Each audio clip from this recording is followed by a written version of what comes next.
वाह भाई, इस घर में तो सबसे बेहतरीन इंसान करीम साहब ही हैं। बेचारे करीम साहब, इतना सब कुछ करके भी उन्हें धोखा ही मिला। जब जानान ने उसे ये कहा कि सादिया ऐसा मत करो, सादिया उल्टा उसी को डांटने लगी। अजीब बात है ना? हाँ बिल्कुल, इसीलिए तो जानान डरी हुई है। जानती हो क्यों?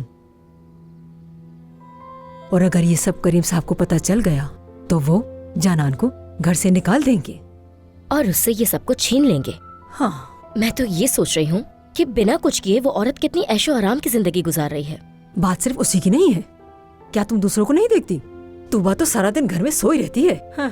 और वो सिनान कॉलेज से आने के बाद सड़कों पे आवारगी करता रहता है।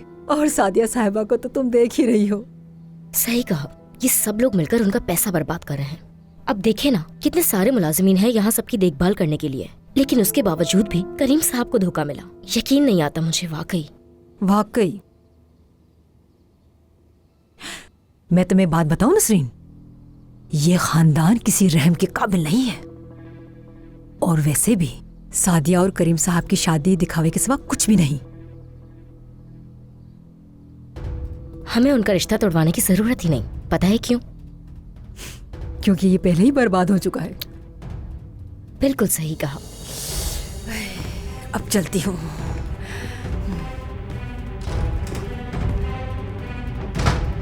जकी, मेरा दिमाग खराब मत करना। मुझे सिर्फ उस लड़की की एक पिक्चर चाहिए।